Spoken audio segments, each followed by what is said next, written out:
नमस्कार, स्वागत है आपका एक बार फिर से हमारे इस खास कार्यक्रम में जो गपशप, चर्चा और कानाफूसी पर आधारित है। तो इस बार हम कई सारी रोचक खबरें लेकर आए हैं, तो चलिए शुरू करते हैं पावर सेंटर।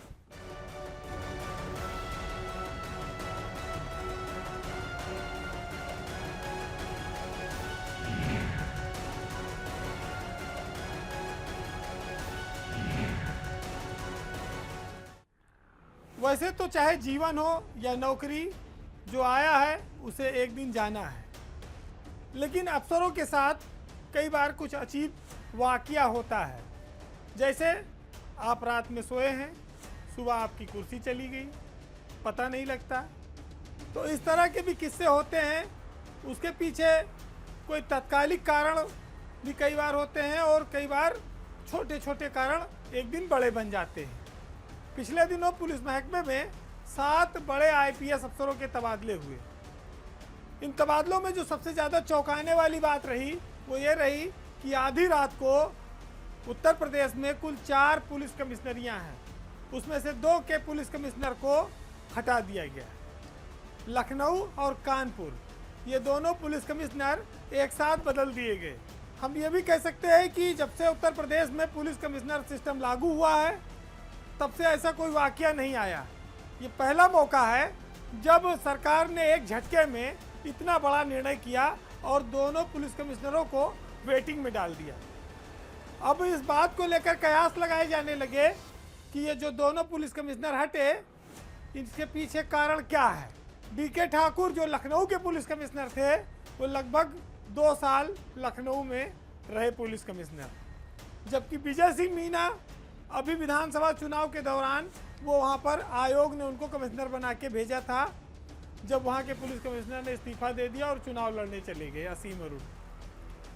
लखनऊ के मामले में माना जाता है कि ये जो लूलू माल आया, इसमें जो नमाज वाला प्रकरण हुआ, फिर वहाँ पर हिंदू संगठनों ने प्रदर्शन किया, ये रोज का जो ड्रामा चलता रहा, उसका ठीकरा पुलिस कमिश्नर डीके ठाकुर पर फूटा है। सरकार वहाँ पर पुलिस कंट्रोल की जो व्यवस्था थी उससे नाराज हुई, जिसके चलते ये गुबार बन ही रहा था। इसी बीच पिछले दिनों लखनऊ, कानपुर, उन्नाव तक एक बहुत लंबा जाम लग गया और उस जाम ने इन दोनों अफसरों की विदाई तय कर दी। बताया जाता है कि ये एक ऐसा कारण था जिसमें डीजीपी मुख्यालय सक्रिय हुआ और आधी रात को एडीजी एलओ को बंथरा थाने पर भेजा गया और वहां वो रुककर जाम खुलवाते रहे, व्यवस्था संभालते रहे। तो ये पुलिस कमिश्नर कानपुर के लिए तो बहुत ही घातक रहा, क्योंकि वो कुल 6-7 महीना ही रह पाए, ठीक से जिले को समझ भी रहे थे। लेकिन समय की चाल ऐसी है कि कन्नौज में एसपी गया, वो तो 15 दिन में हटा दिया गया। पुलिस महकमे में तमाम सारे अजब अजब किस्से हैं, उस पर न जाकर हम ये देखते हैं कि कई बार बड़ा मुहूर्त देखा जाता है अफसरों को तैनात करने में, हटाने में, लेकिन यहाँ पर ये नहीं हुआ। मुहर्रम चल रहा है पूरे प्रदेश में, लखनऊ का भी मुहर्रम बहुत बड़ा होता है और कानपुर का भी। कानपुर में अभी दंगा भी हुआ था, लेकिन सरकार ने एक झटके में बिना हिचकिचाए इन दोनों जिलों के मुखिया पुलिस कमिश्नर बदल दिए। अब डीके ठाकुर की जगह एसबी सिरोडकर आए हैं, वो 1993 बैच के आईपीएस अफसर हैं, वो लखनऊ के तीसरे पुलिस कमिश्नर हैं, ईमानदार छवि के अफसर हैं। और जो इंटेलिजेंस मुख्यालय है वहाँ पर वो एडीजी थे, जहाँ भी एसपी रहे हैं, उनके बारे में तमाम सारी चर्चाएं हैं कि वो पूरी तरह से ईमानदार हैं, सिर्फ कहने वाले नहीं। इसी तरह आप देखिएगा कि 1991 बैच के आईपीएस अफसर बीपी जोगदंड को कानपुर का नया पुलिस कमिश्नर बनाया गया। वो भी डीजीपी हेडक्वार्टर में बहुत दिनों से एडीजी थे।